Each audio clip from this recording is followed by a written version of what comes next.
তো আসলে আপনি কি চান আপনার মেয়ের সংসারে অশান্তি হোক? কোনো বাবা কি চায়? কোনো বাবাই চায় না তার মেয়ের সংসারে কি হোক, অশান্তি হোক।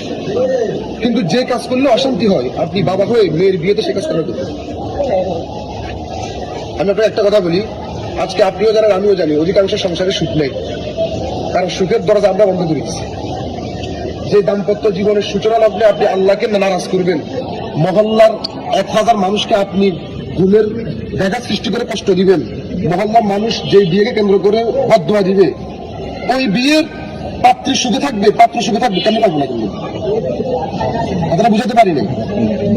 আপনি যে বিয়ের সূচনাই করতেছেন আল্লাহকে নারাজ করে, আল্লাহকে কষ্ট দিয়ে, রাসূল সাল্লাল্লাহু আলাইহি ওয়াসাল্লামের সুন্নাতকে বাদ দিয়ে, তো আপনি আপনার ওই মেয়ের সুখময় জীবন কেমনে আশা করেন?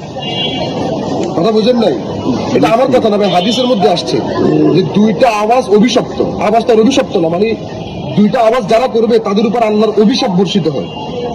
তার মধ্যে একটা হচ্ছে সাউতু রান্নাতুন ইনদা মুসিবা, আরেকটা হচ্ছে সাউতু মিসবাহুন ইনদা নিয়ামা।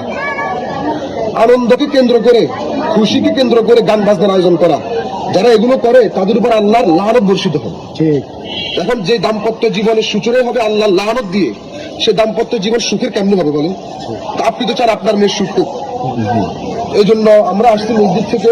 আর আপনি জানেন আমাদের মসজিদে কিন্তু মিম্বর থেকে ঘোষণা দেওয়া আছে যে আমাদের এই মহল্লায় কোন বিবাহ অনুষ্ঠান কেন্দ্রিক, দিবস কেন্দ্রিক, 31st নাইট, সাকরান উৎসব, এই উৎসব সেই উৎসব, কোন উৎসবকে কেন্দ্র করে উচ্চ আওয়াজে গান বাজনা চলবে না। এটা কিন্তু মিম্বর থেকে বলা আছে। আমরা হঠাৎ চলে আসছি, হঠাৎ বন্ধ করে দিচ্ছি, বিষয়টা এমনও না। আমরা কিন্তু আগে ওয়ার্নিং দিয়েছি, ঠিক আছে? আমরা কিন্তু বুঝছি কথা, আমরা কিন্তু মিম্বর থেকে বহুত আগে ওয়ার্নিং দিয়ে রাখছি যে 31st নাইট হোক, সাকরান উৎসব হোক, ওই দিবস হোক সেই দিবস হোক, বিবাহ হোক, বিবাহ বার্ষিকী হোক, এইটা হোক সেটা হোক, কোন কিছুকে কেন্দ্র করে এই মহল্লায় অন্য মহল্লায় কি হচ্ছে না হচ্ছে এটা দেখার বিষয় না।